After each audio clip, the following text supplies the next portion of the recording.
LUTR, shortened for Loonatics Unleashed Train Man. What the heck is this crossover? Well, I'm glad you asked. Nobody really asked for this. I just wanted to make a video that can be easily referenced for context since I talked a lot about these story bits in past live streams. Speaking of which, I will be slowly uploading said VODs on my second channel. Please check it out. Anyway, back to LUTR. My memory is a bit foggy on how I came up with this story idea. It all began around 2014 or maybe earlier. I found these Train Man mangas at my local library, the one illustrated by Hidenori Hara. Then there was also the movie and the J-drama. The J-drama has a special place in my heart. All the following were adaptations of a novel about how Train Man got help from the online chat boards to get with the girl on the train. At the same time, I was binge-watching cartoons that I never got to finish. Loonatics Unleashed. Teen me thought it was a really cool idea when it first aired. I mean, it's Looney Tunes, but as superheroes in the future. After revisiting it later in college, yeah, it's a hard watch and more of a guilty pleasure for me. I think it was a cool concept with potential, but it fumbled its execution. Techie Coyote was easily my favorite. So was Lexi Bunny and Ace Bunny. Then my brain went to weird territories, like it always does. I somehow combined these two hyperfixations into a crossover story. Tech was playing the role of Train Man, but I wasn't sure who Hermes, the love interest, was going to be. So I decided to recycle one of my OCs, and Creon seemed more in line with a not-too-distant future at that time. Originally, it was going to be set in 2020 or somewhere close to modern day. I had to tweak Creon from our post-apocalyptic story to fit somewhere in this more modern present-day period. But life happened, and I lost interest. And after so many years, Space Jam and New Lexi made me revisit this old story.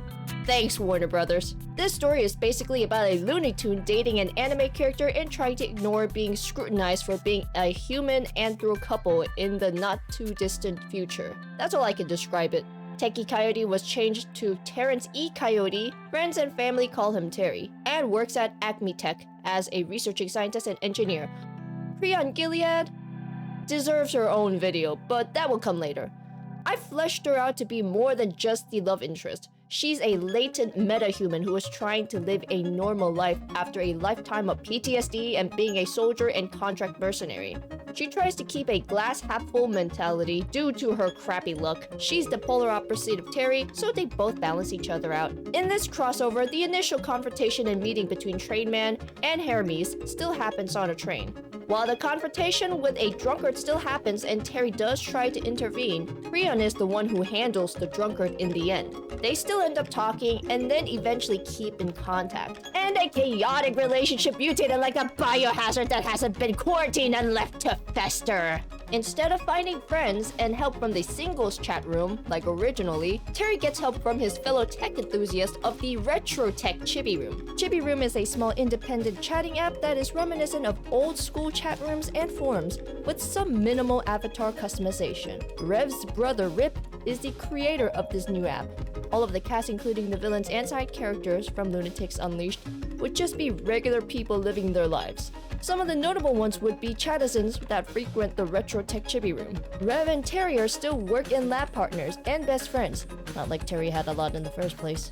Now, since this is a world where anthros and humans are forced to coexist, the world is a bit different. So maybe things haven't gone to total societal dystopia, or maybe not. Earth already went through World War III, the Biomutant War, and the Bleaching Death Plague. Acme Metropolis doesn't get hit with a giant crater. Instead, metahuman experiments went out of control and wiped out a portion of the city. That part is called the crater, the rougher part of Acme Metropolis. It's also where Creon lives. The technology and science has improved, but mainly out of necessity and desperation. Earth is almost reaching a point of no return and trying to pick up the pace on cleaning itself up. Society is going through growing pains of reinventing itself after the bleaching death wiped out a third of the entire global population.